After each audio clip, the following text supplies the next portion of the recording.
Boa noite, Casa Ágape. Vocês estão felizes? Boa noite, Casa Ágape. É um prazer inenarrável estar aqui com vocês. Uma alegria, através do convite do Bruno, da sua casa. Estou feliz de estar em solo mineiro. Feliz de poder desfrutar dessa atmosfera de glória que a gente pôde desfrutar aqui nesse lugar. Sabe? Eu gosto de pensar que o extrato de uma noite como essa, ela é definida por mim e por você. Eu gosto de pensar que encontros como esse, quem define o que vai acontecer em encontros como esses, é a grande expectativa que existe no nosso coração. Certa vez Jesus estava andando no meio de uma multidão, muitas pessoas tocaram nele, muitas pessoas passaram por ele, os discípulos tentavam cercá-lo. Mas em certo momento, uma mulher que gastou todo o seu dinheiro, gastou todas as suas posses, gastou toda a sua expectativa e a sua esperança, por conta de um fluxo de sangue que havia ali há 12 anos, ela olha para aquele Jesus no meio da multidão, e ela pensa, se eu apenas tocar nesse homem. A multidão tocou Jesus, tanto é que quando Jesus fala que de mim saiu virtude, os discípulos olham para ele com uma cara de: você está falando sério? Está todo mundo te tocando aqui, como assim? Só que alguém tocou ele de uma maneira diferente. Sabe de uma coisa? Aqui talvez a gente é uma multidão em ouro fino, mas a questão é, quem que vai ser como essa mulher, que sabe que apenas um toque no manto do nosso Senhor, apenas um toque nessa presença, pode mudar tantas coisas aqui dentro, pode nos elevar a um novo nível, pode nos colocar num novo lugar, pode curar tantas feridas, pode aniquilar tantos pecados de estimação, pode apagar tantas mentiras da nossa vida. Sabe, é a sua expectativa que provoca o céu, porque o céu ele foi aberto naquela cruz do Calvário, e a questão é, onde está a sua expectativa para seguir atraindo o céu onde você está? Entenda de uma coisa, tudo aquilo que você vai ser, tudo aquilo que você vai ter, tudo aquilo que você vai fazer, já está pronto dentro de você. A questão é o quanto de expectativa no seu dia a dia você vai trazer essa realidade para cá. Sabe de uma coisa, essa noite pode ser uma noite de avivamento da sua vida. Coloque a sua expectativa no lugar correto e não deixe nada te distrair, em nome de Jesus. Eu sou Luiz Eduardo, sou casado com a Isabel. Juntos nós somos pais do Mateus e do Estevão. E temos a alegria, a honra de pastorear junto com o pastor Juscelio e o pastor Adriel, o Mevan em Campinas. Somos empresários também, eu tenho um livro escrito e no fundo o que importa é que a gente é filho. E eu estou muito feliz de estar aqui, justamente por entender que Deus ele não está fazendo algo apenas em Campinas. Deus não está fazendo algo apenas em Ouro Fino, por mais que Deus esteja fazendo algo aqui na Casa Ágape. Deus ele está fazendo algo em toda a nação da terra, e os seus olhos estão sobre toda a terra, procurando os seus verdadeiros adoradores. Certa vez uma mulher chega para Jesus e fala: será que eu devo adorar no monte? Será que eu devo adorar no templo? E Jesus olha para ela e fala: minha filha, quer saber de uma coisa? Os olhos do Senhor estão buscando aqueles que adoram em espírito e em verdade. Por que espírito e verdade? Porque espírito é uma nova realidade através do novo nascimento. E por que em verdade? Não é porque meramente exista uma falsa adoração, por mais que exista, mas porque existe uma verdade, alguém que é toda a verdade, e esse alguém é Cristo Jesus. É por isso que nós adoramos em espírito e em Cristo, em espírito e em Cristo. E à medida que nós o adoramos, ele vai crescendo dentro de nós. Sabe, certa vez Davi, ele fala bem assim, o salmista ele fala bem assim: olha só, vocês fazem imagens para os seus deuses, e os deuses de vocês, eles têm olhos, mas não veem, ouvidos, mas não ouvem, bocas, mas não falam, mãos, mas não conseguem tocar. Se tornem semelhante a eles todos os que os adoram. Por que ele fala isso? Porque você vai se transformar semelhante a quem você adora. É por isso que se você adorar o Cruzeiro, você vai ter cada vez mais a cara do vício que o Cruzeiro te dá. Se você adorar um time de futebol, você vai se perder a cada vez mais. Se você adorar o seu marido, se você adorar a sua empresa, se você adorar Mamon, você vai cada vez se fechar nessas características que ele se possui. Mas se você adorar o Deus Criador do céu e da terra, sabe, meu irmão, é por isso que é impossível você adorar um Deus de amor e cultivar o ódio. É por isso que é impossível você adorar o Deus da paz e cultivar na sua vida a falta de paz.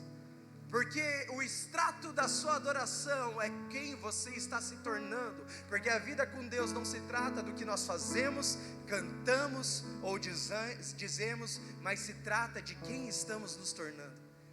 A representação de Cristo na face da terra. Olha para a pessoa que está do seu lado e fala bem assim: você está parecido com Jesus nessa noite.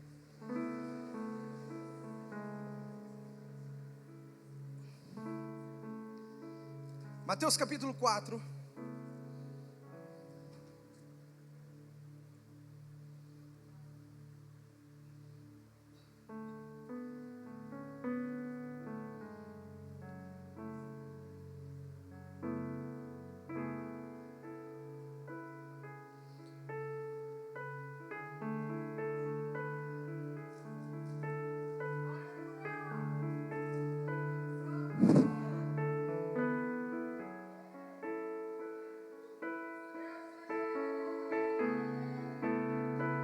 Obrigado, Espírito Santo. Obrigado, Espírito Santo.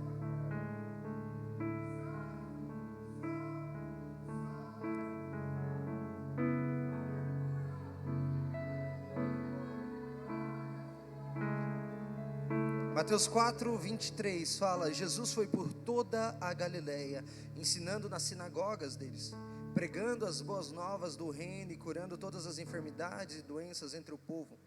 Notícias sobre ele se espalharam por toda a Síria, e o povo lhe trouxe todos os que sofriam de vários males e tormentos, endemoniados, loucos e paralíticos, e ele os curou. Grandes multidões o seguiam, vindas da Galileia, Decápolis e Jerusalém, Judeia e toda região do outro lado do Jordão. Espírito Santo, essa é a palavra de Deus. O Senhor vela por ela e nós sabemos que ela não volta vazia. Por isso nós clamamos que essa palavra ela venha a cumprir o seu propósito e venha frutificar a 30, a 60 e a 100 por um, em nome de Jesus. Amém? Você está feliz? Eu quero te convidar. Sabe, eu acho que o que você precisa não é de uma boa palavra talvez essa noite. Eu acho que talvez o que você precisa é de um toque de Deus. Entende? Existem fases na nossa vida que parece que estamos fazendo tudo certo, mas as coisas elas parecem que batem no teto e não rompem. Sabe, existem fases da nossa vida que a gente se vê tão feliz por tantas vitórias acumuladas, mas de repente parece que a gente é colocado numa caixinha de esquecimento de Deus e fica num limbo, num vácuo no espaço esperando Deus. Quando será que o Senhor vai fazer de novo? Quando você vai viver a lei que Deus dá para a manutenção do altar, porque a palavra de Deus diz que o fogo arderá continuamente sobre o altar e não se apagará, você vai ver que existe algo que acontece ali. Os sacerdotes eles precisam trocar as suas vestes. Mas por que trocar as suas vestes? Entenda, isso é uma sombra de uma realidade espiritual após a cruz. Então, tudo que acontece no Antigo Testamento é uma sombra, e tudo aquilo que está no Novo Testamento é uma realidade daquilo que estava proposto por Deus. Está fazendo sentido para você? Deixa eu te explicar melhor. Então, antigamente, apenas os sacerdotes podiam entrar no Santíssimo Lugar. Só que então Jesus vem e morre naquela cruz, nos dá um novo nascimento, e a Bíblia fala que Ele nos fez reis e sacerdotes. Reis para governar nessa terra, não, sabe, não necessariamente com o seu bolso cheio de dinheiro, por mais que Deus quer te dar dinheiro, porque Ele é dono de todo ouro e toda prata, mas reis por conta de um governo que não é dessa terra, um governo que é celestial. E nesse governo celestial, a sua conta bancária não define onde você vai, mas a palavra de Deus define onde você vai. Nesse reino celestial, você pode estar na frente de um mar intransponível, mas ter a certeza que se você tem uma palavra de Deus, ou o mar vai se abrir, ou você vai andar sobre as águas. Nesse reino espiritual, não existe divórcio, não existe miséria, não existe doença, por mais que o nosso corpo passe por doença, mas existe uma viva esperança que esse corpo, ele pode perecer, mas um dia nós ganharemos um novo corpo glorificado, e estaremos em um lugar com Cristo Jesus, onde não haverá dor nem lembrança de dores, onde Ele enxugará as nossas lágrimas, e Ele vai ser a nossa própria luz. Imagina você não precisar bater o seu dedo no interruptor para uma luz ligar, porque você não vai precisar nem de sol nem de lua. Deus vai estar habitando no meio do povo, e Ele será a nossa própria luz. Então, nós somos feitos reis e sacerdotes, e ali fala que o sacerdote tinha que trocar a sua roupa. Mas por que trocar a sua roupa? Porque fala de um novo tipo de vestes.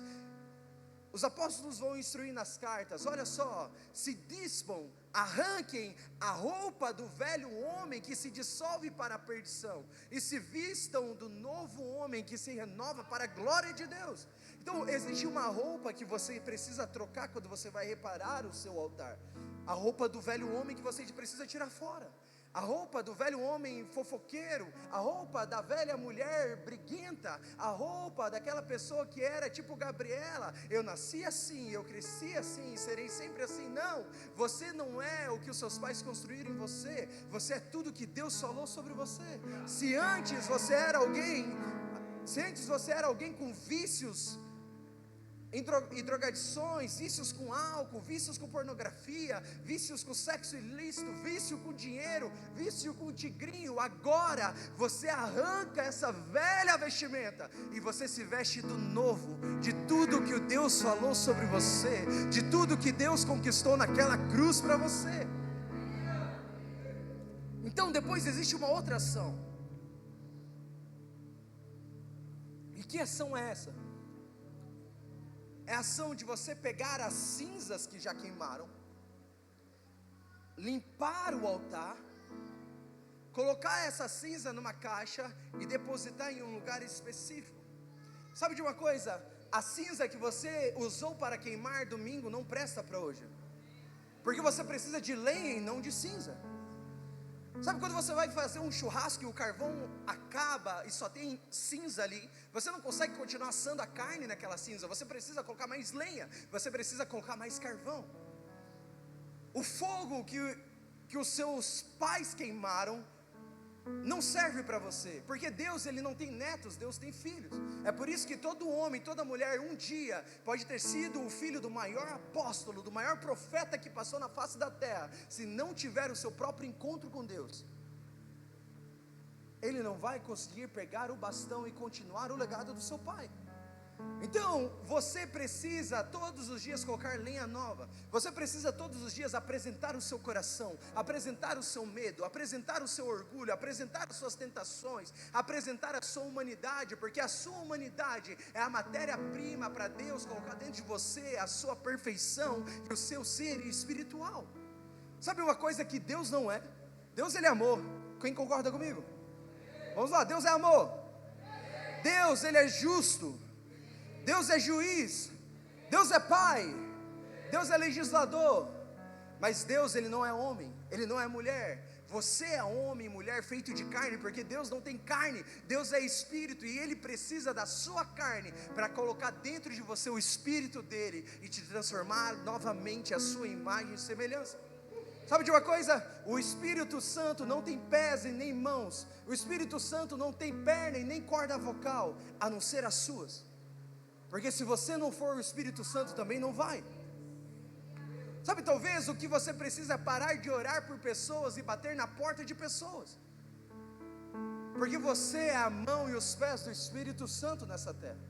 Então você precisa diariamente colocar lenha nesse altar, mas também você precisa pegar essa cinza, que foi uma lenha que já queimou, e colocar num espaço específico. E o que isso representa para mim e para você? Representa que eu e você precisamos pegar tudo aquilo que Deus já fez na nossa vida, tudo aquilo que Deus já liberou de testemunhos e vitórias sobre nós, e colocar num lugar específico, para que sempre que o dia mal bater na nossa porta, sempre que um gigante se levantar contra nós, nós olharmos para lá e dizer: eu sei que Deus já fez, e eu tenho certeza que Ele é capaz de fazer infinitamente mais do que tudo aquilo que eu pedi ou pensei, conforme o seu poder que em mim opera. Deixa eu explicar uma coisa. Quando meu primeiro filho nasceu, o Mateus,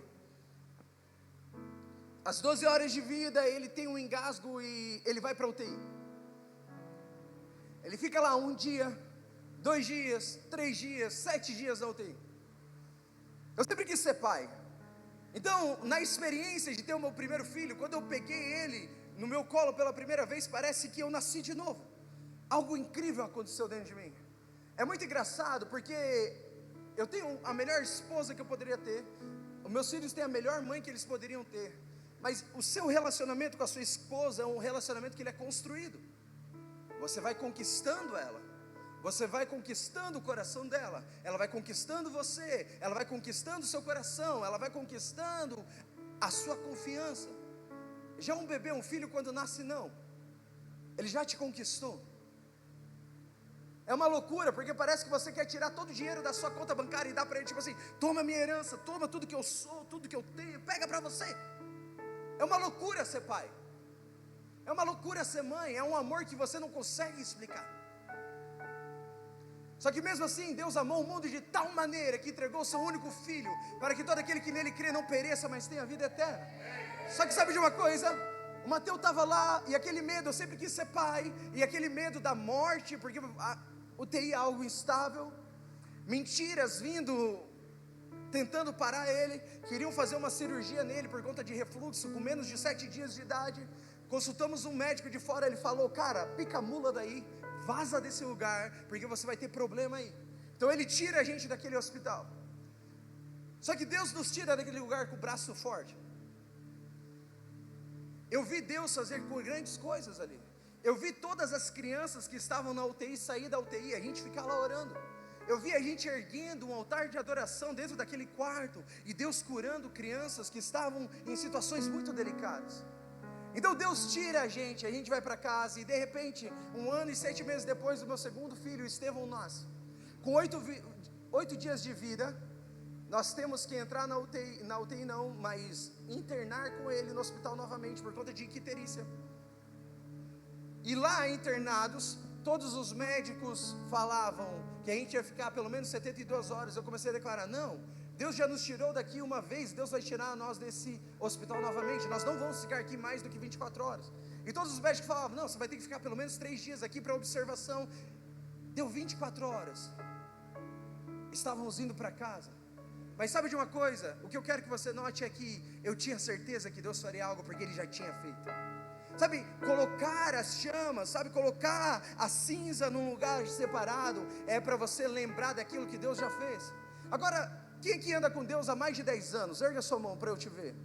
Algumas pessoas. Deixa eu fazer uma pergunta: por quantas pessoas você orou e Deus salvou essas pessoas? Por quantos parentes, por quantos amigos, por quantos, sei lá. Eu passei 10 anos orando pela minha mãe até ela descer a água do batismo. Eu passei anos orando pela restauração do meu pai e do casamento do meu pai e da minha mãe. Eu passei anos orando por pessoas se converterem, e elas se converteram. E sabe de uma coisa? A gente precisa olhar para as cinzas que já queimaram e falar: Deus salvou a minha mãe, então Deus também pode salvar o meu vizinho. Deus salvou a minha mãe, Deus também pode salvar aquele filho daquela irmã. Deus salvou o meu pai, então Deus também pode salvar aquela pessoa. Deus restaurou o casamento do meu pai, então Deus também pode restaurar aquele outro casamento. Não importa a dificuldade, Deus pode tudo. Se você tiver uma fé do tamanho de uma mostarda, é só você olhar para o monte e dizer: monte, se mova. Só que para isso você tem que lembrar da cinza, que é o extrato de uma lenha que já queimou.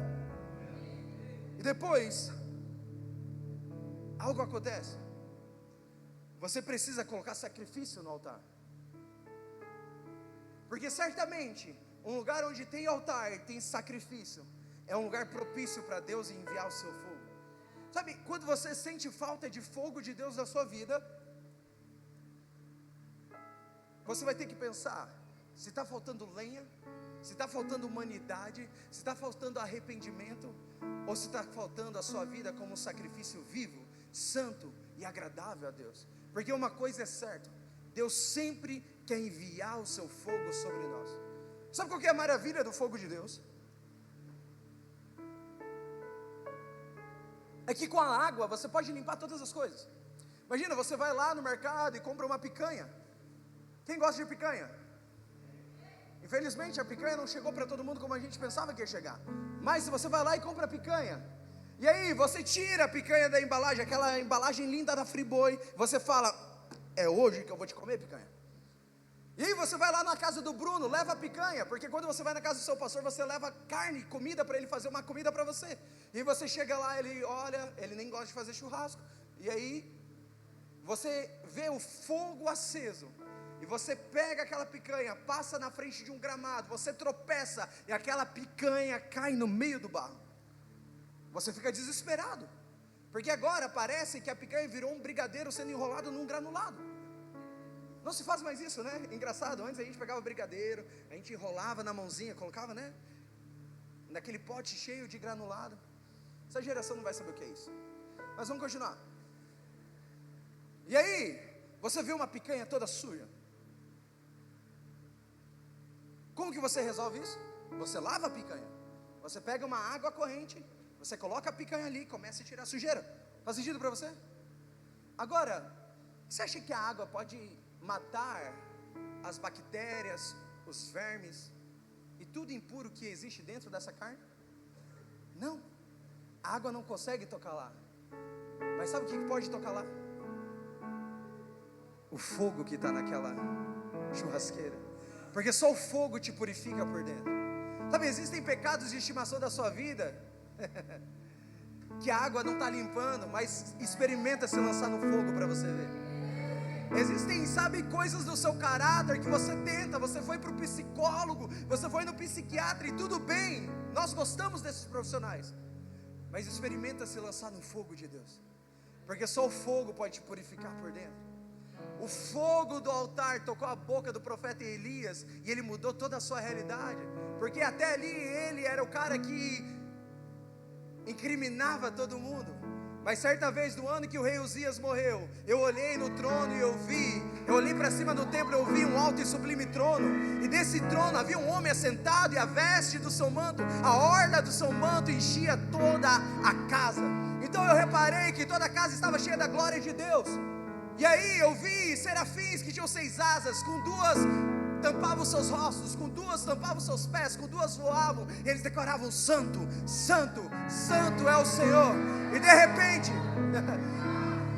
quando toda a minha provisão, quando toda a minha bengala de segurança foi embora, e eu me vi num lugar vulnerável, eu vi a glória do Senhor e eu disse: ai de mim, que eu sou um homem de lábios impuros, que habita no meio de um povo de lábios impuros. E de repente, um dos anjos do Senhor vai até lá com uma tenaz e pega uma brasa viva do altar e toca na minha boca.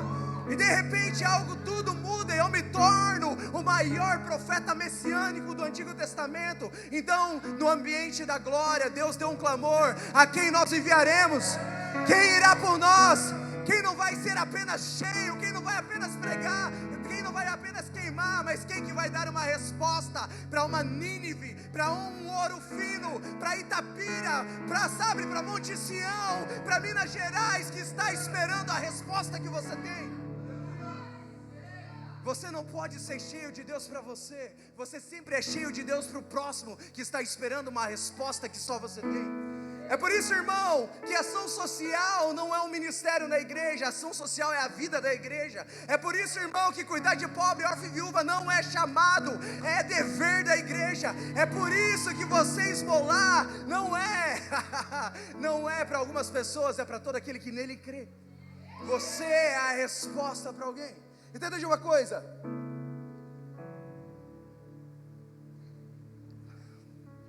você precisa sair dessa noite entendendo algo.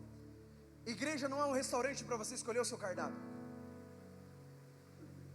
Sabe, igreja não é um restaurante que você entra e fala: a música está muito alta aqui. Está muito frio aqui. Essa maionese ela não é da Hammer. Essa maionese ela não é da Helmas. Não gostei, vou embora. Não tem o prato que eu gosto aqui. Entenda 3 coisas. Igreja não é restaurante.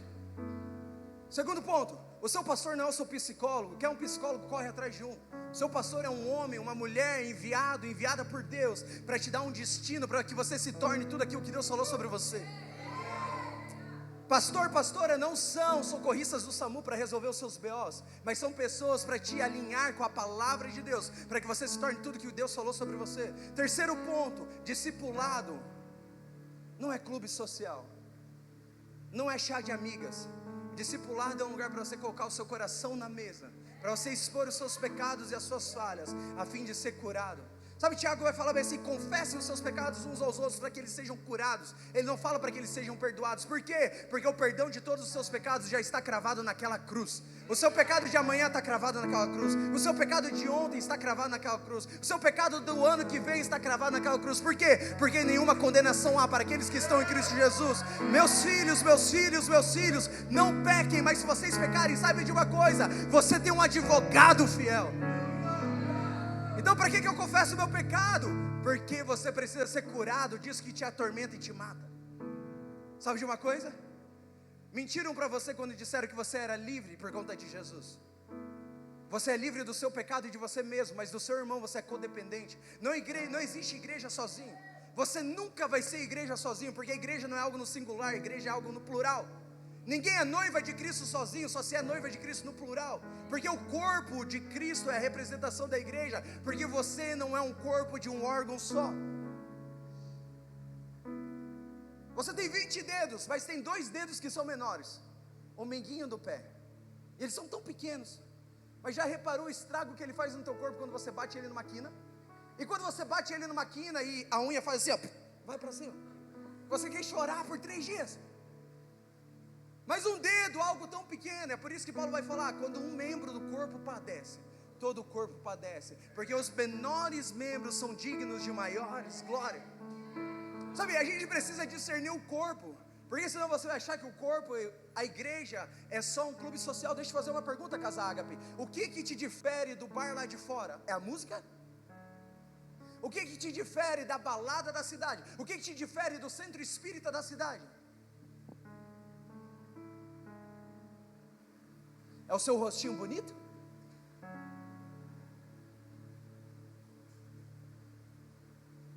Olha para as meninas que vão no centro espírita e as meninas que vão aqui na igreja. Elas usam as mesmas calças jeans até aqui, com boca meio larga, calça para dentro, camiseta para dentro da calça e cintinho. Está na moda. Agora, o que muda uma menina aqui e uma menina lá? Senão a presença de Deus sobre ela, senão o Espírito Santo nela e sobre ela. Sabe o que nos move, nos difere de tudo que tem ali? Sabe qual que é a nossa diferença para todas as outras religiões? Cristo é lógico, mas é a presença de Cristo em nós. Já reparou que seus colegas de história gostam de Jesus? Seus colegas de escola gostam de Jesus, mas não gostam do fã-clube? A questão é: você representa Jesus ou o fã-clube? Você acha que o problema do futebol são os times de futebol ou as torcidas organizadas? Todo mundo gosta de Jesus, irmão. O que as pessoas não gostam é dessa falsa caricatura evangélica, que é o fã-clube de Jesus, que desonra a imagem de Jesus e o nome de Jesus. Agora imagina se a gente representasse melhor Jesus. A sua família talvez não precise de mais sermão seu e lição de moral. Ela precisa ver a representação de Cristo através de você.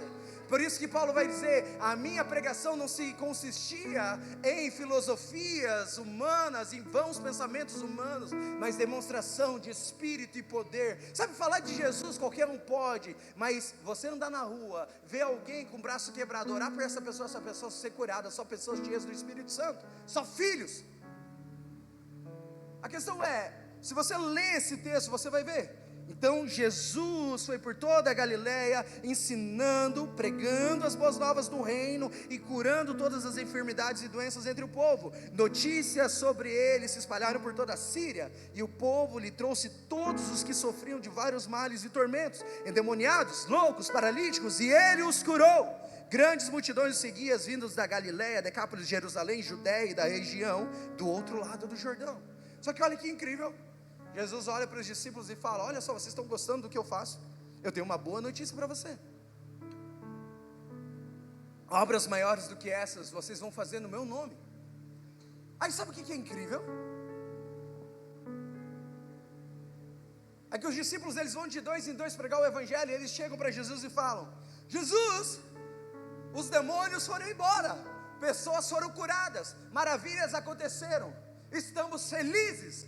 E Jesus olha para eles e fala: não esteja feliz porque os demônios se sujeitaram a vocês, mas estejam felizes porque o seu nome está escrito no livro da vida.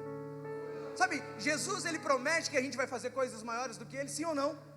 Muito obrigado, sim, ele promete. Mas sabe de uma coisa, quando essas coisas acontecem, não é para você se vangloriar, não é para você escrever um livro, não é para você postar no seu Instagram, é para você lembrar que a sua maior honra não é operar para Deus, mas pertencer a Deus.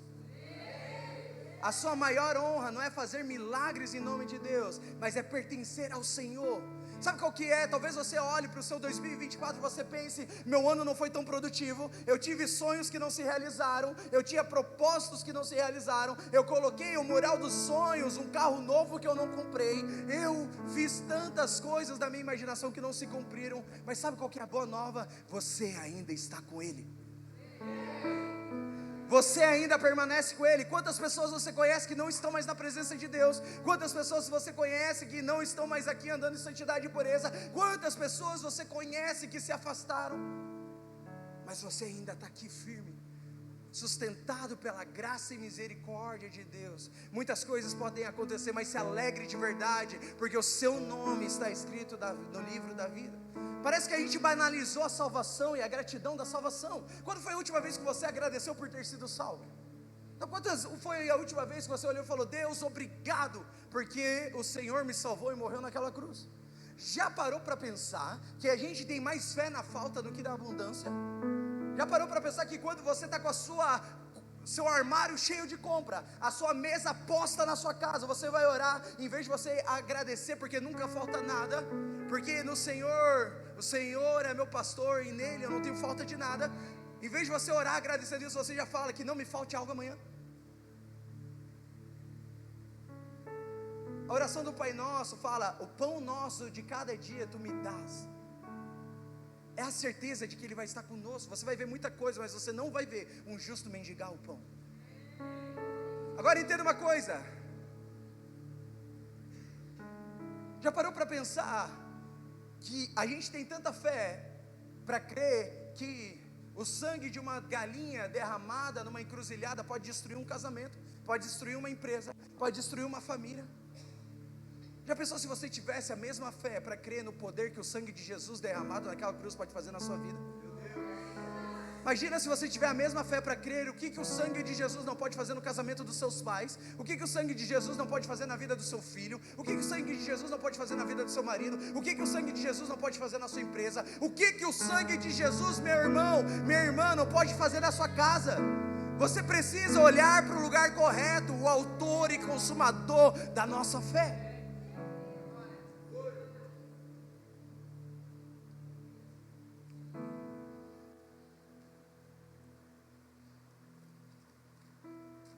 Evangelho de João, capítulo 14. Você está feliz? Você está comigo? Não, né? Obrigado.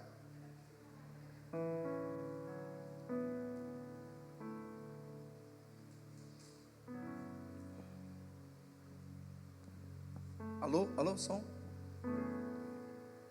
João 14.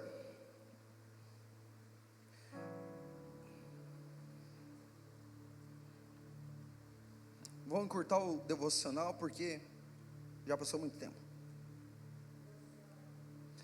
Vamos lá. Versículo 5. Disse-lhe Tomé: Senhor, nós não sabemos para onde vai, como então podemos saber o caminho? Respondeu Jesus: Eu sou o caminho, eu sou a verdade, eu sou a vida, ninguém vem ao Pai a não ser por mim. Se vocês realmente me conhecessem, conheceriam também o meu Pai. Já agora vocês o conhecem e o têm visto. Então Felipe disse: Senhor, mostra-nos o Pai, isso nos basta. Jesus respondeu: Você não me conhece, Felipe? Mesmo depois de eu ter estado com vocês durante tanto tempo, quem me vê, vê o Pai. Como você pode dizer, mostra-nos o Pai? Você não crê que eu estou no Pai e que o Pai está em mim? As palavras que eu lhes digo não são apenas minhas, ao contrário, o Pai que vive em mim está realizando a sua obra. Creio em mim quando digo que eu estou no Pai e que o Pai está em mim, ou pelo menos creia, porque das mesmas obras eu estou fazendo. Digo-lhes a verdade, aquele que crê em mim fará também as obras que eu tenho realizado. Na verdade, fará ainda maiores do que essas, porque eu estou indo para o Pai. E eu farei o que vocês pedirem em meu nome, para que o Pai seja glorificado no Filho. O que vocês me pedirem em meu nome eu farei. Se vocês me amam, obedecerão os meus mandamentos. Pergunta para a pessoa que está do seu lado: você ama Deus? Você ama Jesus? Então, deixa a pergunta no ar. E eu pedirei ao Pai, e Ele lhes dará outro conselheiro para estar com vocês para sempre, o Espírito da verdade, que o mundo não pode receber, porque o não vê, nem o conhece. Mas vocês o conhecem, pois Ele vive com vocês e estará com vocês. Não os deixarei só órfãos, voltarei para vocês. Olha só o que acontece aqui. O Senhor Jesus, Ele está falando sobre o fim dos seus dias. Ele começa ali, o versículo 1 de João 14, ele começa cantando aquela música da Heloísa Rosa: Não se turbe o vosso coração, crede em Deus e também em mim, na casa do meu Pai há muitas moradas. Daí ele continua contando a história. Então, Tomé e Felipe fazem alguns questionamentos. Como que eu posso ver o Pai, Jesus? Jesus fala: cara, você está andando comigo o tempo todo, você não está vendo o Pai. Porque o Pai não é alguém que você vai ver, o Pai é a expressão de quem eu sou em Cristo. Sabe, as pessoas estão no mundo todo fazendo essas perguntas que Felipe e Tomé fizeram. Nós não sabemos para onde você vai, Senhor. Como eu vou saber o caminho? Jesus, Ele não diga qual é o caminho. Jesus, Ele diz quem é o caminho. Porque o caminho não é o lugar, o caminho é alguém. Sabe qual que é a nossa crise andando com Deus? É que a gente quer entender qual é o tempo, qual é o relógio, qual é o tempo no relógio, enquanto Deus não está nos mostrando o tempo, Deus está nos mostrando o lugar, Cristo Jesus. Sabe, talvez as suas crises é porque você quer saber tanto o tempo de Deus para a sua vida. Troque o relógio pela bússola. Pare de tentar olhar para o relógio, comece a olhar qual que é a direção que está apontando para Cristo. E aí você continua, depois tem uma outra pergunta, né? Porque Jesus, Ele é todo o caminho, toda a verdade, toda a vida, e ninguém vai ao Pai senão por Ele. E aí Felipe pergunta: Senhor, então me mostra o Pai, isso nos basta. E aí Jesus vai falar: cara, você está comigo há tanto tempo, seu miserável, você não está vendo o Pai em mim. Creia que eu estou no Pai. Se você não crê porque eu sou legal, creia também por conta das mesmas obras, porque as suas obras vão manifestar o Pai na sua vida. A forma como você trata a sua esposa vai manifestar o Pai para as pessoas que não conhecem. A forma como você trata o seu marido vai manifestar o Pai para quem não conhece. A forma como você trata os seus filhos, como você trata a sua mãe, como você trata o seu dinheiro, como você trata o seu emprego, como você trata a sua empresa, como você trata os seus compromissos, vai mostrar o Pai. Mas sabe o que também pode mostrar o Pai? Milagres acontecendo através da sua vida. Porque milagres acontecendo através da sua vida não é uma coisa para pastor, para presbítero, para diácono, é uma coisa para todo aquele que nele crê, porque farão obras ainda maiores. E aí ele continua: olha só, vocês são legais, vocês estão com medo da minha partida, mas saibam de uma coisa: eu não vou deixar vocês órfãos, eu vou enviar um Consolador, o Espírito da verdade. Eu quero falar um pouco sobre esse Espírito da verdade aqui. A gente se confunde algumas coisas sobre o Espírito Santo. A gente acha que ter o Espírito Santo em nós é suficiente, mas a Bíblia não relata isso.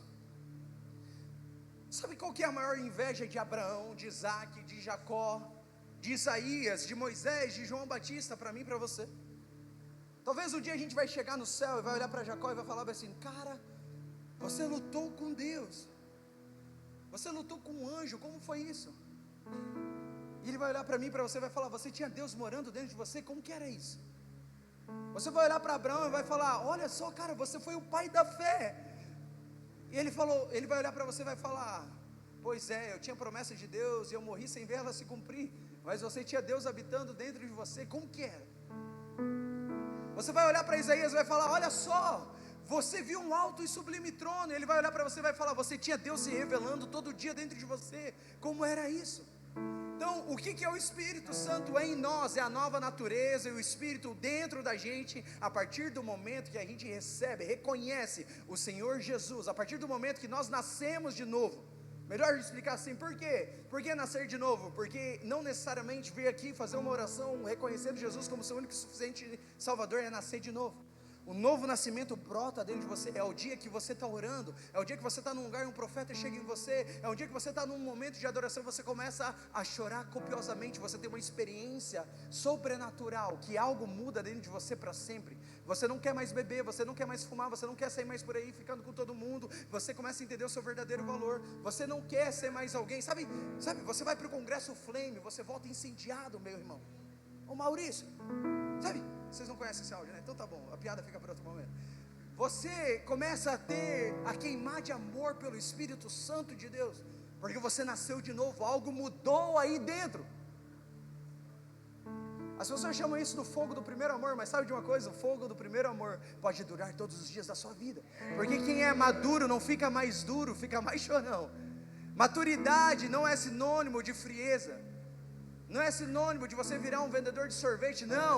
Quanto mais maduro, mais dependente você está dele, mais dependente você está desse fogo, mais dependente você está dessa chama. Então o que o Espírito Santo em mim faz? O Espírito Santo em mim me revela o Deus que habita em mim, e começa a tirar as minhas escamas de engano, as minhas, armaduras de medo, começa a arrancar de mim aquilo que eu herdei de maldição hereditária, começa a arrancar de mim sofismas, começa a arrancar de mim mentiras, começa a arrancar de mim o meu jeitinho brasileiro, começa a arrancar de mim as minhas safadezas, os meus pecados de estimação.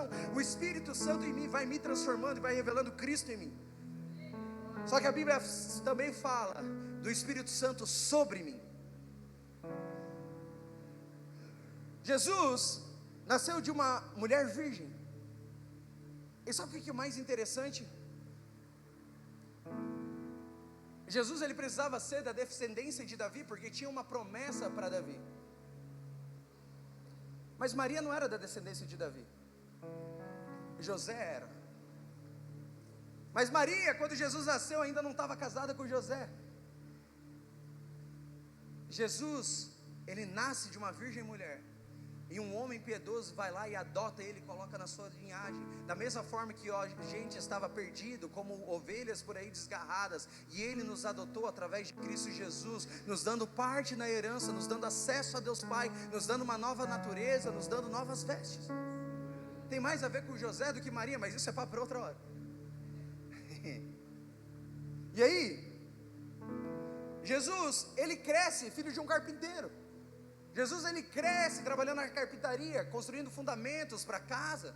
Jesus, aos seus 12, 13 anos de idade, na adolescência, sai de perto dos seus pais e começa a ensinar na sinagoga. E depois de muito tempo, os seus pais voltam e falam: menino, onde você estava? E ele fala: eu estava cuidando das coisas do meu pai. Só que um dia, Jesus ele é batizado, e de repente, um animal desce sobre ele. O Espírito desce em formato de pomba e pousa sobre ele. E sabe o que começa a mudar ali? Tudo. Jesus começa a fazer coisas que ele não fazia. E a primeira coisa que ele não fazia era ir para o deserto e ser tentado por Satanás. Porque sempre que você for cheio de Deus, cheio do Espírito Santo de Deus, Satanás vai estar do outro lado te esperando para você rebater ele com a palavra de Deus. E aí, Jesus ele volta do lugar onde ele foi tentado, e acontece aquilo que a gente leu em Mateus capítulo 4, ele começa a ir por todo lugar curando gente, mas antes ele era o filho do Zé que não curava ninguém. O que aconteceu? O Espírito Santo estava sobre ele. Agora deixa eu falar uma coisa, imagina uma pomba sobre você. Consegue imaginar uma pomba aqui? Sabe qual que é uma das características da pomba? É que se uma pomba está perto de você, você não consegue fazer movimento brusco. Você tem que cuidar como você anda. Faz sentido para você? Você não pode andar de qualquer jeito se você quer ter uma pomba sobre você. Você precisa cuidar como você anda.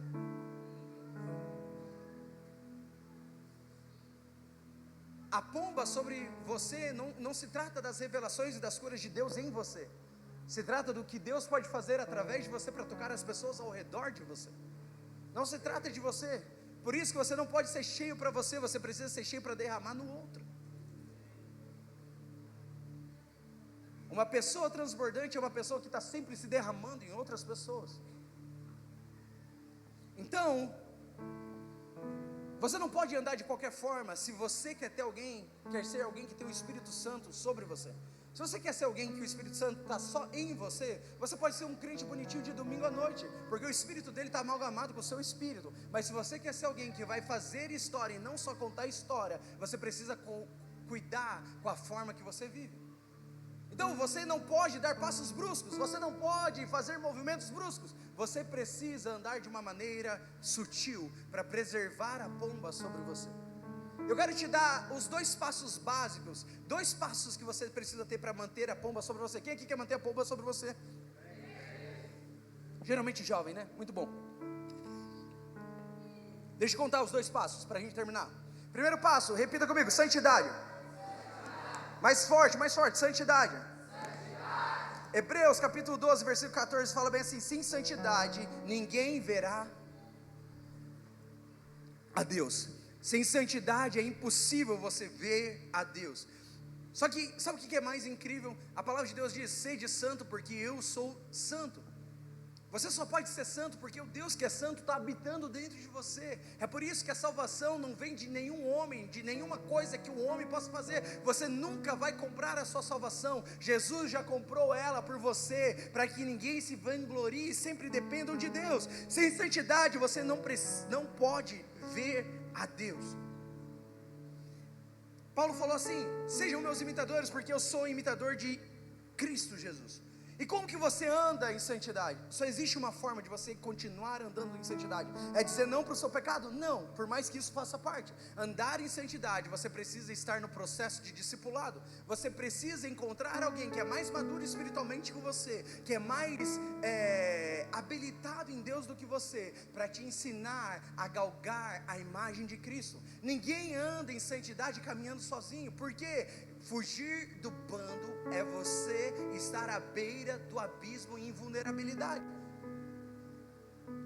É por isso que você precisa da igreja. É por isso que você precisa de pastores, de líderes sobre você. Você já viu um casal de jovem afogueado, apaixonado por Jesus, começa a namorar? E eles começam a se afastar dos amigos, começam a se afastar de todo mundo e vão viver a sua bolha, porque agora estão namorando. Que chatice. Sabe o que acontece? Você conta 3 meses. A menina que era cheia do Espírito Santo, na hora de ministrar a adoração, começa a ficar fria. O louvor já não rompe mais. O cara que servia tanto começa a ficar meio estranho, porque sempre que você se afasta do bando, você está num lugar de vulnerabilidade. É impossível você trilhar um caminho à santidade sem discipulado, porque sem discipulado você só tem misticismo e orgulho.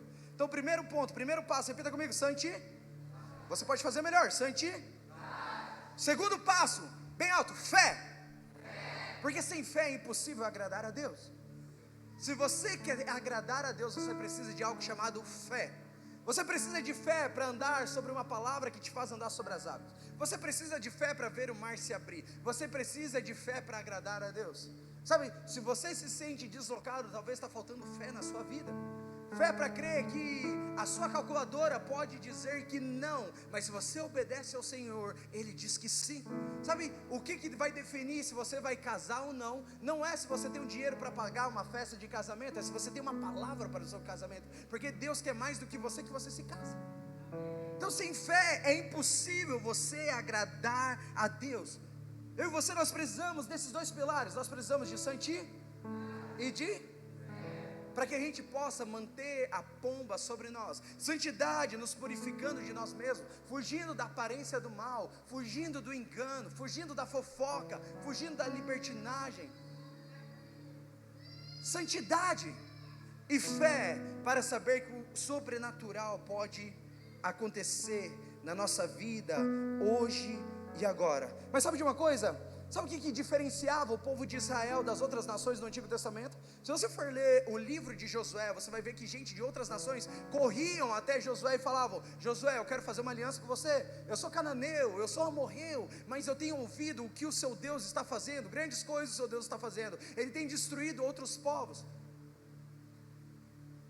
O que diferenciava Israel do Egito? O que diferenciava Israel da Galiléia, de qualquer outro lugar, de qualquer outra nação? Sabe o que era? Era a presença de Deus sobre ele. A presença de Deus sobre Israel. Você já estudou sobre a guerra do Yom Kippur? Não vou pedir para você erguer a mão, mas é uma guerra que aconteceu no século passado. Todas as nações ao redor de Israel começaram a atacar Israel. Várias nações. Sabe quem saiu vitorioso? Israel. E aí tem uma história que Israel estava só com 3 tanques. E eu acho que a Síria ou outro país, ela estava indo com um exército de tanques atacar Israel. Se eles passassem aquele monte, eles iam entrar na terra de Israel e iam devastar com Israel. Então o general daquele exército está indo em direção para atacar aqueles 3 tanques, que eram apenas 3 tanques contra muitos tanques que eles tinham. Então eles iam derrotar muito rápido. E de repente ele olha para o céu e ele vê uma mão com sinal de pare, e ele ouve uma voz falando: retroceda. E ele olha novamente, ele não vê apenas uma mão, mas ele vê uma legião de anjos cercando Israel. E aí todo mundo começa a perguntar: cara, por que você não derrotou? Por que você não acabou com Israel? Ele falou: como que eu ia ousar acabar com o que Deus pediu para eu parar? Sabe o que me difere de outras famílias lá fora? Sabe o que difere a sua casa? Qual que é a diferença da sua casa para tantas outras casas? É a presença de Deus na sua casa. Você precisa da presença do Espírito Santo sobre a sua casa. Você precisa da presença do Espírito Santo no seu lar, porque a presença de Deus é quem nos guarda, a presença de Deus é quem nos cura, a presença de Deus é quem nos prospera, a presença de Deus é quem nos defende, a presença de Deus é quem nos guarda, a presença de Deus é quem nos transforma, a presença de Deus é quem nos enche de alegria, a presença de Deus é o que nos dá destino, a presença de Deus é o que garante o nosso futuro. É a presença de Deus sobre nós e não apenas em nós. Quando Jesus ele é batizado, sabe o que acontece? Além da pomba vir, vem uma voz do céu e fala: esse é o meu filho amado em quem eu tenho prazer. Aí certa vez, os discípulos, alguns discípulos estão com Jesus no monte da transfiguração. Essa história na Bíblia. E de repente aparece Elias e Moisés em um corpo glorioso. E Jesus fica no corpo glorioso. Então Pedro vê tudo aquilo e fala: uau, melhor ficar aqui do que descer lá para baixo. Ele chega para Jesus e fala: vamos fazer uma tendinha para a gente ficar aqui. E ele ouve uma voz vinda do céu: esse é o meu filho amado, a ele ouvi. Então o que Deus está falando bem aqui? Ele está falando: cara, pare de olhar para a lei que já passou, pare de olhar para os profetas que já passaram, olhe para o meu filho, escute o meu filho, ouça o meu filho, responda ao meu filho. Só o que nos falta? É achar o filho formado em nós, é ver o filho formado em nós. Às vezes a gente ainda está na expectativa de Elias e Eliseu. E qual que é a expectativa de Elias e Eliseu? É Eliseu receber a capa e a unção dobrada de Elias. O que ele tinha que fazer para isso? Ele tinha que não piscar os olhos e ver e acompanhar Elias em tudo. Certo dia, Elias sobe numa carruagem e desce um manto. Ele começa a fazer uma dupla porção de tudo que Elias fez. Você não precisa mais esperar um Elias subir numa carruagem. Você pode olhar para o madeiro, ele está vazio, porque ele já está sentado no alto e sublime trono. Ele já te deu o Espírito Santo, e é nessa noite ele quer derramar sobre você mais do Espírito Santo, para você fazer coisas que nenhum homem pode fazer, porque o Espírito Santo está sobre você. Para terminar, vem comigo, João capítulo 20.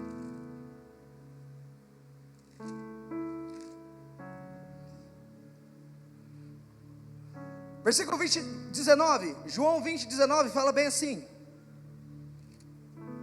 Ao cair da tarde daquele primeiro dia da semana, estando os discípulos reunidos a portas trancadas por medo dos judeus, Jesus entrou, se colocou no meio deles e disse: paz seja com vocês. Tendo dito isso, mostrou-lhes as mãos e o lado. Os discípulos alegraram-se quando viram o Senhor. Novamente Jesus diz: paz seja com vocês. Assim como o Pai me enviou, eu os envio. E com isso soprou sobre eles e disse: recebam o Espírito Santo. E se vocês perdoarem os pecados de alguém, estarão perdoados. Se não os perdoarem, não estarão perdoados. Olha só, eles estão ali jantando com medo dos judeus, porque Jesus foi morto. E de repente, eles estavam trancados. Como que Jesus entra num lugar trancado? Nenhuma porta pode suportar Jesus. Ele dá uma de Gasparzinho, entra ali no meio de todo mundo, fala: paz pessoal, e todo mundo fica: você não estava morto? E ele olha e fala: venci a morte. Aí eles olham: tá, mas como assim? Olha aqui a minha mão furada, olha o lado da minha mão e tal. Paz seja com vocês, vocês estão com medo, mas existe um lugar de paz. Quer saber de uma coisa? Receba o Espírito Santo. E se vocês perdoarem o pecado de alguém, será perdoado. Se vocês não perdoar, não será perdoado. Sabe o que aconteceu ali? Eles voltaram a comer. Não teve línguas repartidas como de fogo, não teve vento impetuoso. Eles voltaram a comer.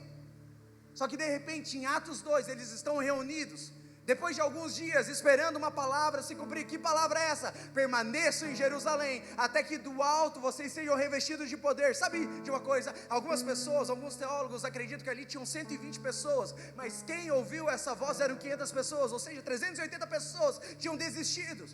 Aquele processo de você esperar uma palavra de Deus se cumprir, junto com uma multidão, e de repente o irmão fulano começa a ir embora, a diaconisa vai embora, o obreiro vai embora, mas você sabe a palavra que você recebeu na sua vida, porque Deus ele não é fiel para prometer, Deus ele é fiel para cumprir, e Ele vai cumprir toda a boa obra que começou na sua vida, até que de repente você começa a ver a massa indo embora, mas você tem uma palavra, e você permanece ali, você permanece por conta de uma palavra, e de repente, como de um vento, o som de um vento impetuoso enche toda a casa, e línguas repartidas como de fogo vem sobre as pessoas, e todos os que estavam ao redor, muito distante, começam a ouvir as maravilhas de Deus na sua própria língua.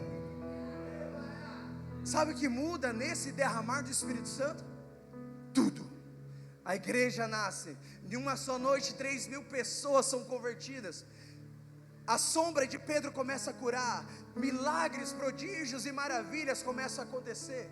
E aí de repente Pedro e João estão entrando num lugar, e tem um morador de rua ali pedindo uma esmola, um paraplégico pedindo uma esmola, e eles olham para ele e falam: eu não tenho dinheiro, mas tem algo aqui dentro que eu recebi do céu, esse algo é o Espírito Santo. Ei, levanta e anda. Sabe, o Espírito Santo sobre você muda tudo. A palavra de Deus em Romanos 8, 9, que quem não tem o Espírito Santo não pertence a Cristo.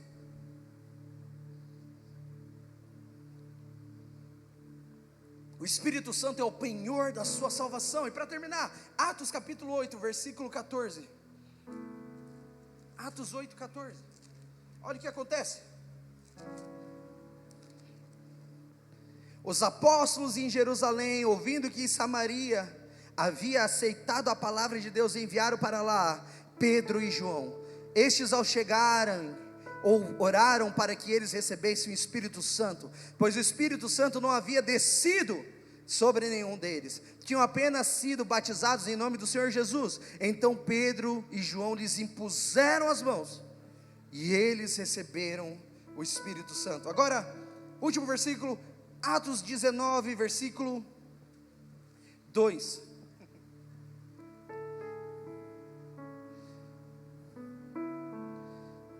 Versículo 1: enquanto Apolo estava em Corinto, Paulo, atravessando as regiões altas, chegou a Éfeso. Ali encontrou alguns discípulos e lhes perguntou: vocês receberam o Espírito Santo quando creram?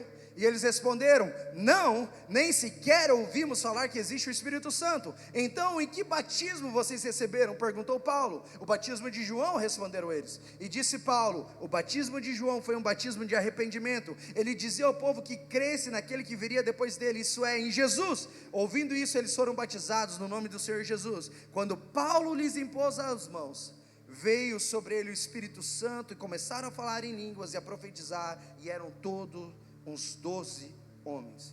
Sabe o que nós precisamos? é de estar em ambientes onde mais do Espírito Santo é derramado sobre nós. Sabe por que às vezes parece que a sua vida ministerial está parada? Não é porque Deus esqueceu de você, não é porque um homem passou na sua vida e manipulou você, não é porque alguém passou na sua vida e castrou você, porque homem nenhum pode parar o que Deus começou na sua vida. Nenhum pastor que te manipulou pode parar o que Deus começou na sua vida. Essa noite é uma noite para você olhar para dentro de você e você falar assim: eu nunca mais vou deixar um homem parar o que Deus começou em mim. Eu nunca mais vou deixar um pecado parar o que Deus começou em mim. Eu nunca mais vou deixar uma palavra maldita parar o que Deus começou em mim. Mas sabe o que você precisa quando você está meio na bad, meio mal, meio desesperado, querendo socorro de Deus?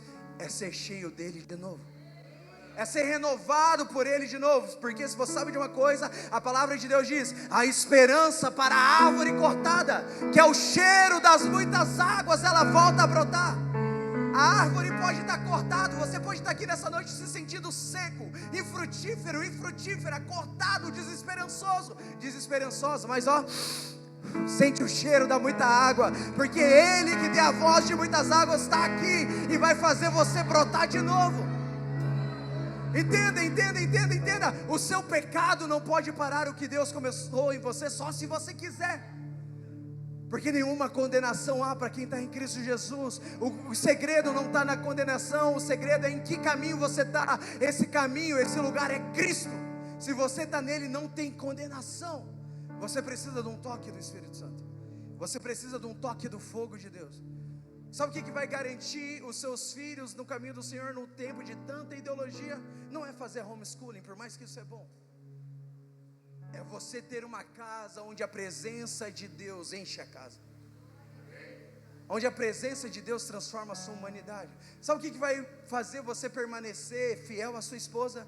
É você ser cheio do Espírito Santo e não se desviar nem para a direita e nem para a esquerda. É temer a palavra de Deus, é renovar a sua aliança com Deus. Sabe o que vai fazer vocês, Casa Ágape, tocar essa cidade toda, transformar essa cidade? Jesus, ele precisou de 12 homens para transformar nações. Aqui tem muito mais que 12 homens, muito mais que 12 mulheres. Na verdade não eram 12 homens, eram 12 adolescentes. Aqui tem mais do que isso. E sabe o que pode acontecer se vocês forem cheios do toque do Espírito Santo? Vocês podem virar essa cidade de cabeça abaixo. Você pode virar e transformar as cidades. Você pode transformar Monte Sião, você pode transformar Itapira, você pode transformar Contagem, Belo Horizonte, Passos, por onde você passar, porque você tem o Espírito Santo dentro de você. Você precisa tocar nesse ambiente. Não se tocar, se permitir que homens de Deus te toquem e transfiram demais da presença de Deus sobre você. Se coloque em pé no lugar onde você está.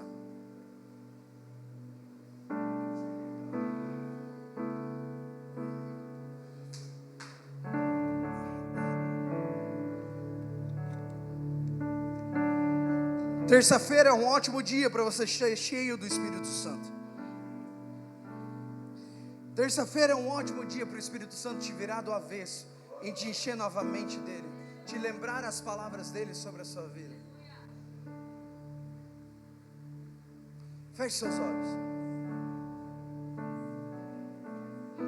Eu não sei como você está e nem qual a situação da sua vida. Eu sei que nessa noite o Espírito Santo quer tocar você. Nessa noite o Espírito Santo quer renovar você. Nessa noite o Espírito Santo quer te dar novos dons. Nessa noite o Espírito Santo quer te encher pela primeira vez e te encher de novo se necessário. Há um ambiente de glória desde quando o louvor começou aqui. Se você conseguiu sentir, eu não sei, eu senti muito forte. Deus está nesse lugar e Ele quer te tocar, Ele quer te encher, Ele quer te renovar. Sabe, eu sinto que tem pessoas aqui. A irmã do louvor, ela falou: eu vejo como óleo sendo derramado sobre pessoas, uma nova unção fresca, uma nova unção de cura sobre esse lugar. Mas sabe de uma coisa, talvez você chegou aqui nessa noite lembrando das palavras de Deus que você recebeu na sua adolescência, na sua juventude, na sua infância, e você talvez pensa: Deus, eu estraguei com tudo. Deus, eu tentei, mas parece que na minha vida, eu acho que chamado não era bem para mim. E sabe de uma coisa? Quando um profeta se ergueu no meio do povo e apontou um dedo na sua cara e começou a revelar coisas que mexeu com o seu interior, quando você estava lendo a Bíblia, as palavras saltaram aos seus olhos. Quando você estava Sabe aquele momento que você está olhando para o nada na sua casa e como você começa a ver coisas? Você está de olho aberto, parece que Deus abre a sua visão, você vê coisas, você se via num lugar, você via multidões, você se via tocando pessoas, você se via abençoando pessoas, você sentia, eu nasci para isso. Eu tenho uma boa notícia para você. Deus, Ele não é fiel para prometer, Ele é fiel para cumprir.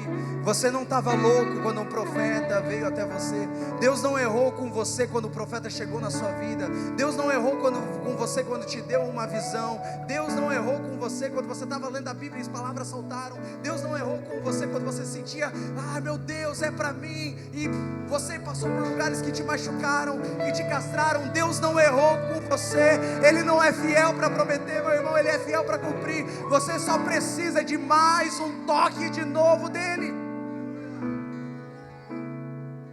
Ele veio aqui para te tocar. Na verdade, ele já estava aqui. Ele te trouxe aqui para te tocar. E se você é essa pessoa que precisa de um toque, sai do seu lugar e vem aqui na frente. Agita as águas paradas. Vamos lá.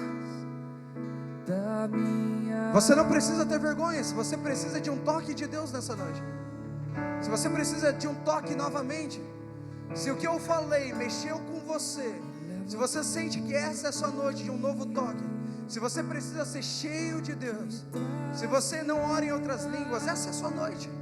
O Espírito Santo está aqui. Saia do seu lugar e vem aqui. Não tenho as palavras certas a dizer para provocar-te a querer-me mais do que já me queres.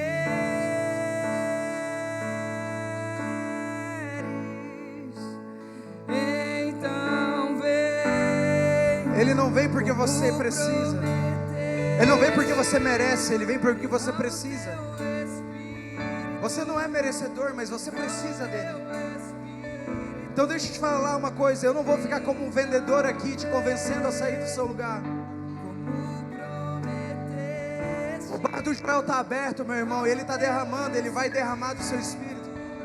Se você está parada na sua vida ministerial, se você está parado na sua vida espiritual, se você precisa de um renovo, é a última vez que eu vou falar isso. Se mova, nem que seja por fé.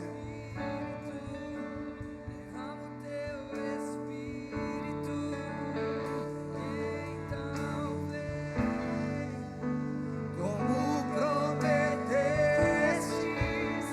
derrama o teu Espírito, derrama o teu Espírito.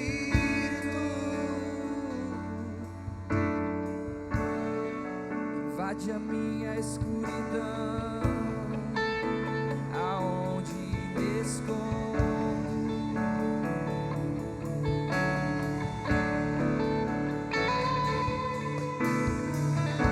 Me abraça com... Nós pedimos, Senhor, traz os seus anjos nesse lugar. com tua paz. A tua palavra diz que o Senhor traz vento para os seus anjos e o Senhor traz fogo para os seus ministros. Me alcanças quando Vento e fogo é o que houve naquele lugar, naquela sinagoga em Atos 2. Por isso nós pedimos, traz os seus anjos aqui nesse lugar para servir os nossos irmãos, para servir a casa Ágape, para servir essa casa ministerial. Anjos de Deus, te recebemos aqui, se movam nesse lugar. Vem, Espírito Santo. Você que está no seu lugar, erga suas mãos para cá. Comece a adorar como você nunca adorou. Vem, Espírito Santo. Vamos, casa Ágape. Eleve o nível da sua adoração nesse lugar. derrama o teu Espírito, então vem, como prometeste, derrama o teu Espírito, derrama o teu Espírito, então vem, como prometeste, derrama o teu Espírito.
Aleluias. Levante suas mãos, igreja. Espírito Santo, nós te agradecemos por esse avivamento. Nós te agradecemos por esse quebrantar-nos, a qual o Senhor trouxe aos nossos corações. Obrigado, Jesus, porque o Senhor nos lembrou, Senhor. O Senhor nos lembrou do porquê e para que nós somos chamados. Nós cremos no poder de Deus, Jesus. Nós cremos no Teu poder, Jesus. Oh Deus, a alegria do Senhor é a nossa força, Jesus. A Sua cruz nos reconciliou com o Pai. Nós éramos órfãos, mas nós fomos adotados. Já não há mais condenação para aqueles que estão em Cristo Jesus. Você não é um condenado, meu irmão. Você é filho, você é cheio, você é transformado. Ei! Seja cheio desse Espírito. Seja cheio do Espírito de Deus. Cadê aqueles que oram em línguas? Cadê aqueles que são cheios do Espírito de Deus? Cadê aqueles que profetizam? Ei, cadê aqueles que vão ser usados para a mudança da sua casa? Ei, o Senhor quer te encher essa noite. O Senhor quer te transformar essa noite. Ei.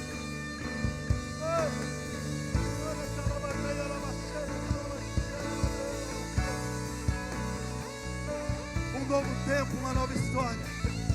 Um novo tempo, uma nova história.